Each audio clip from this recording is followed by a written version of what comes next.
Nous venons de passer 3 jours à Accra à l'occasion de la 7e conférence africaine sur la santé sexuelle et de la reproduction. En tout cas, une véritable réussite. Et je crois que le message principal, c'est que l'Afrique est en train de changer. Et je crois que c'est en investissant dans la jeunesse, en répondant aux besoins de la jeunesse, en donnant un peu un intérêt particulier aux aspirations des jeunes, qui est vraiment la richesse de ce continent, que nous pouvons espérer vraiment être présents au rendez-vous de 2030, mais également donner un contenu à notre agenda de 2063. J'ai été particulièrement impressionné pendant ces 3 jours par les progrès qui sont réalisés, mais également par la clarté avec laquelle les jeunes, d'une voix, ont exprimé un peu leur vision pour l'avenir, ont exprimé un peu leurs besoins en termes d'information, donc sur les questions, en tout cas les plus importantes pour l'avenir, en termes de besoins de services, des services en tout cas variés, au centre desquels, je pense, figure un peu l'accès à la santé, l'accès à l'éducation, l'accès à la formation, mais également l'accès à des opportunités pour que cette jeunesse africaine puisse un peu contribuer à l'avenir du continent. Et je crois que l'autre aspect, je pense, de ces 3 jours, c'est un peu le leadership fort que j'ai senti au niveau un peu des dirigeants du continent. En particulier les épouses des présidents qui étaient ici avec nous, et nombre d'entre elles sont encore à Accra, qui ont partagé un peu leur engagement, mais également les actions en cours au niveau des pays de la région Afrique pour accompagner la jeunesse, accompagner les efforts du Fonds des Nations Unies pour la population et des partenaires qui travaillent avec nous sur les questions relatives aux dividendes démographiques, à l'agenda des jeunes de façon générale.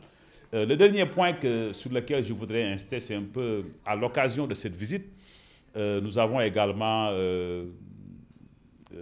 saisi cette opportunité pour rendre un hommage particulier à nos collègues du terrain, en particulier ceux du bureau de l'UNFPA d'Accra. Je pense qu'il fait un travail extraordinaire. Mais également, j'ai saisi l'occasion pour rendre visite à l'ensemble du système des Nations Unies. Parce que, comme vous le savez, au niveau du système des Nations Unies, il y a ce qu'on appelle un peu l'équipe des directeurs régionaux.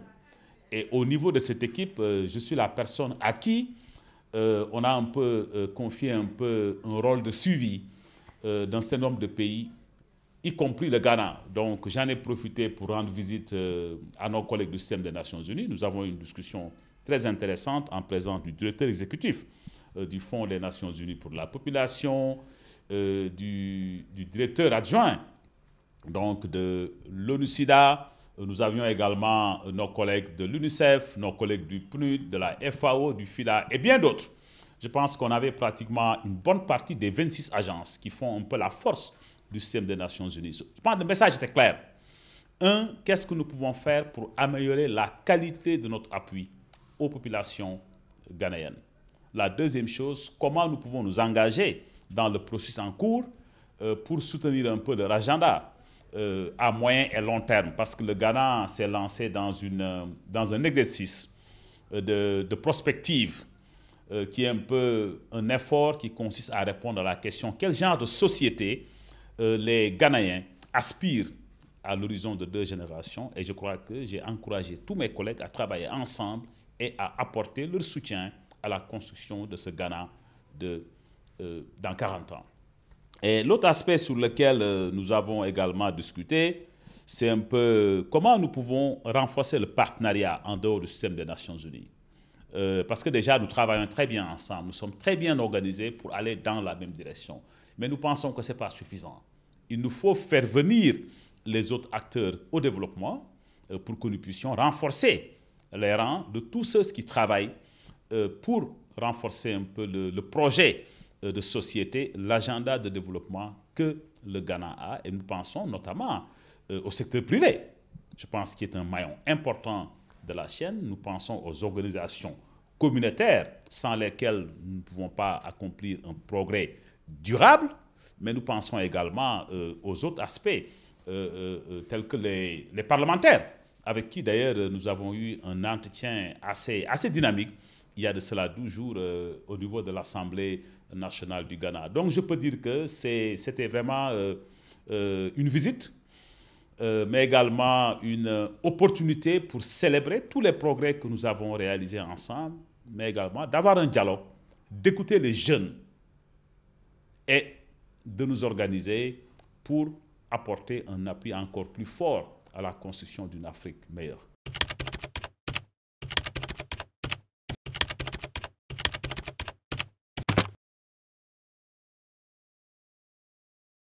Mais écoutez, je dirais deux choses.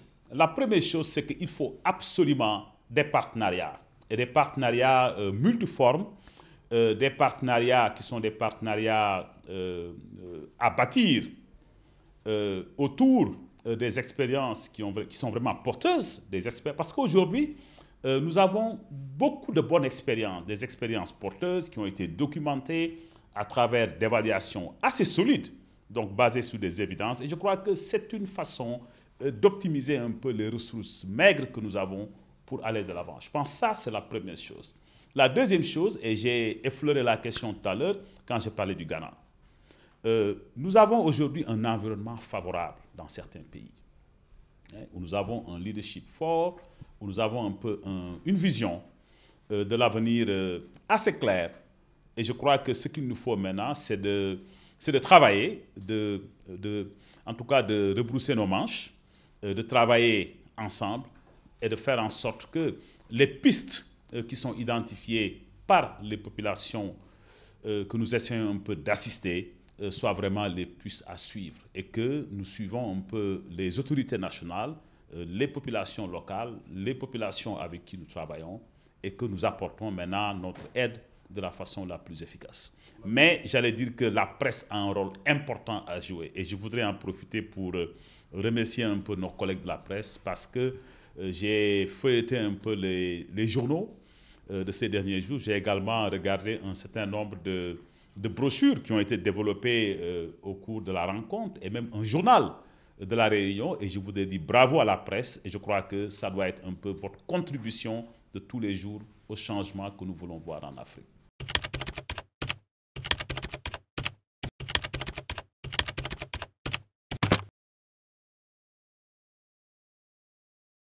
L'Union africaine vient de prendre la décision, il y a de cela quelques jours, à Addis Abeba, que le sommet de 2017 portera sur le dividende démographique. Donc je crois que c'est un jalon important qui a été posé par les chefs d'État. Donc je pense que, comme on dit, le vin est tiré, il faut le boire. Maintenant, nous avons également d'autres acquis, parce que si vous regardez par exemple l'agenda 2030, la question du dividende démographique est très bien positionnée. Si vous regardez l'agenda 2063, la question du dividende démographique est également bien posée. Donc, comme vous voyez, donc, on part un peu en termes d'interrelation entre les documents de politique, par exemple. Vous voyez un peu au niveau global, on descend en Afrique, donc dans l'agenda 2063, on y est, et nous sommes également au niveau plus détaillé.